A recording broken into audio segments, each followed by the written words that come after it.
दिया पैच। और बेटे बढ़िया हम लोग उस इवेंट को करना बिल्ला हम लोग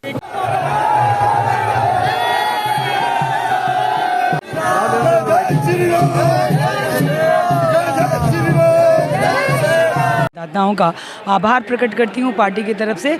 और ये अप्रत्याशित नहीं था, ये हमें उम्मीद थी, क्योंकि पिछले 5 वर्षों से लगातार हम लोग ज़मीन पे काम कर रहे थे और कांग्रेस 4 वर्षों तक किस्सा कुर्सी का खेलती रही थी और 1 वर्ष में आके जिस प्रकार से वो मिसगाइड करने की कोशिश मतदाताओं की, तो मतदाता ने जवाब दे दिया कि राजस्थान की जनता स्वाभिमानी है। जिस प्रकार से उनके एक मंत्री ने सदन में मर्दों का प्रदेश का, उसका बदला महिलाओं ने लिया। जिस प्रकार युवाओं का सपना तोड़ा गया, उसका बदला युवाओं ने लिया।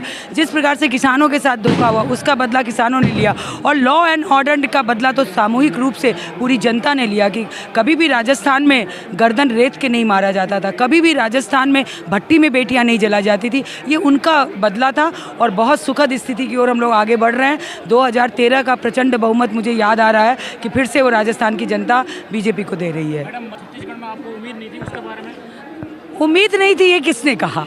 उम्मीद तो थी। हम लोग के अंदरूनी जो रिपोर्ट थी, हम मध्य प्रदेश में बहुत अच्छा करने वाले हैं, उससे भी अच्छा। और इतनी उम्मीद नहीं थी कि इतने हम आगे चले जाएंगे, ये कह सकते हैं, पर उम्मीद थी। और छत्तीसगढ़ में भी कमाल हो गया। छत्तीसगढ़ में जब महादेव ऐप वाली घटना आई तो जनता ने सोचा कि ये क्या है और उसका रिएक्शन था।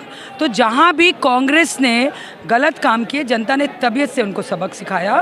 सरकार अगर जो बनती है तो 100 दिन में क्या अपना प्रमुखता रहेगी? देखिए, अभी तो सबसे पहले हमारी प्रायोरिटी है कि विधायक दल की बैठक होगी। विधायक दल में हमारा विधायक दल का नेता चुना जाएगा, उसके बाद पार्लियामेंट्री बोर्ड उसकी घोषणा करेंगे। उसके बाद हम लोग 100 डेज़ के जो हमारा जन घोषणा पत्र है उसमें जो हमारे कमिटमेंट है वही सब लिए जाएंगे, कोई बाहर से तो आएंगे नहीं। महिला सुरक्षा हमारी सबसे बड़ी प्रायोरिटी थी, रोजगार सृजन कराना हमारा सबसे बड़ा प्रायोरिटी है। इन्हीं सब पे हमारी 100 डेज़ के कार्य चलेंगे।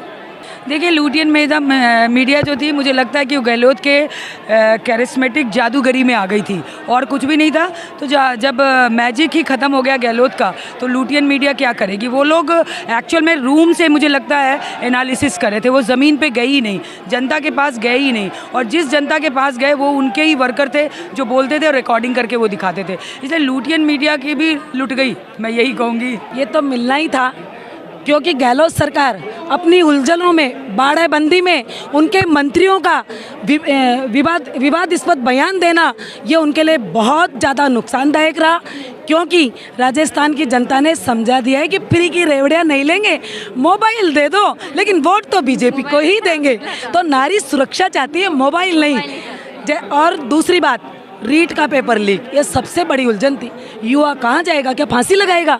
तो युवा ने भी वोट दिए, महिलाओं ने भी वोट दिए और राजस्थान में बीजेपी की सरकार आई। इसके लिए हम यहाँ पर महिला मोर्चा को भी बहुत ज़्यादा धन्यवाद देते हैं कि उन्होंने ज़मीनी काम किया और अशोक गहलोत की जादूगरी नहीं चली और भगवा चला और बीजेपी है। राजस्थान का चुनाव लड़ा, राजस्थान की जनता ने भरपूर समर्थन दिया, कार्यकर्ताओं ने अथक प्रयत्न किया। हम प्रधानमंत्री जी का अभिनंदन करते हैं। भारतीय जनता पार्टी के कार्यकर्ता जिन्होंने 5 साल लगातार परिश्रम किया, ऐसे सभी कार्यकर्ताओं का अभिनंदन करते हैं और राजस्थान की जनता का आभार व्यक्त करते हैं कि भारतीय जनता पार्टी पे उन्होंने विश्वास व्यक्त किया। प्रधानमंत्री जी की जब राजस्थान में सभाएं हो रही थी, जिस प्रकार से राजस्थान में जन सैलाब प्रधानमंत्री जी को सुनने के लिए आ रहा था, अभिनंदन करने के लिए आ रहा था, तभी से स्पष्ट था कि राजस्थान में पूर्ण बहुमत की सरकार भारतीय जनता पार्टी की बनना तय है। और प्रधानमंत्री मोदी जी के नेतृत्व में अब यहाँ पे चौमुखा विकास होगा, राजस्थान तेज गति से आगे बढ़ेगा।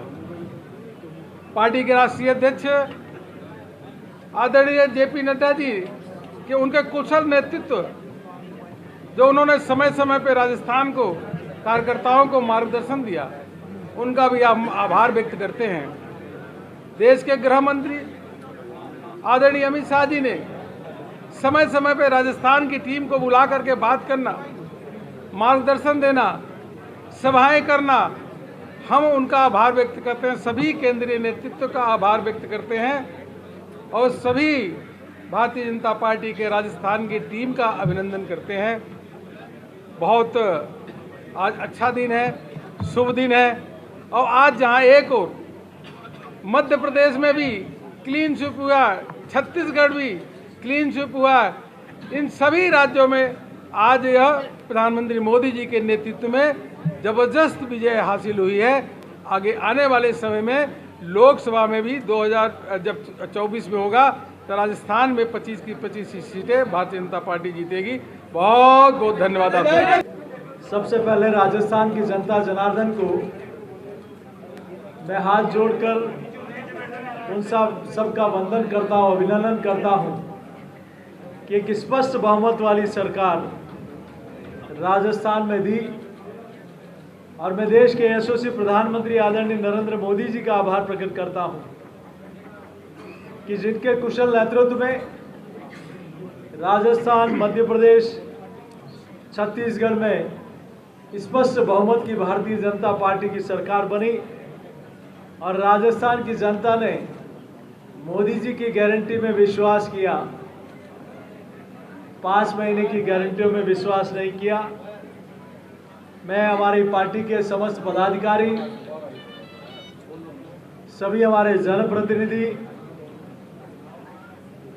हमारे सभी बूथ के कार्यकर्ता से लेकर तमाम वो लोग जिन्होंने रात दिन इस पार्टी को जिताने के लिए रात दिन मेहनत की, श्रम और परिश्रम किया, और उसी का परिणाम है कि आज एक स्पष्ट बहुमत की सरकार राजस्थान में भारतीय जनता पार्टी की बन रही है। मैं हमारे यहाँ call centre, IT, social media की टीम का भी धन्यवाद करता हूँ। मैं पुनः हमारे पार्टी के राष्ट्रीय अध्यक्ष श्रद्धेय जेपी नड्डा साहब, हमारे यशस्वी गृह मंत्री आदरणीय अमित शाह जी, और देश दुनिया के सबसे लोकप्रिय नेता आदरणीय नरेंद्र मोदी जी, जिनके नेतृत्व में अब चांद पे पर तिरंगा पहुंचा है और राजस्थान के गरीब, किसान, महिला, युवा, दलित, आदिवासी हर वर्ग ने उनके ऊपर विश्वास, अटूट विश्वास करके और भारतीय जनता पार्टी पर विश्वास करके एक प्रचंड बहुमत की सरकार राजस्थान में दी। मैं सबका विशेष रूप से आभार प्रकट करते हुए राजस्थान की जनता जनार्दन, जिनका भरपूर स्नेह, समर्थन, आशीर्वाद मिला, उन सबको वंदन, अभिनंदन करते हुए, और आपका भी सभी मित्रों का, जिनका इस पूरे चुनाव के दौरान आप सबका खूब सहयोग मिला, आपका भी मैं हृदय की गहराइयों से एक पार्टी परिवार का कार्यकर्ता होने के नाते इस विशाल भारतीय जनता पार्टी परिवार की ओर से आपका भी हृदय की गहराइयों से आभार प्रकट करता हूँ। बहुत बहुत धन्यवाद।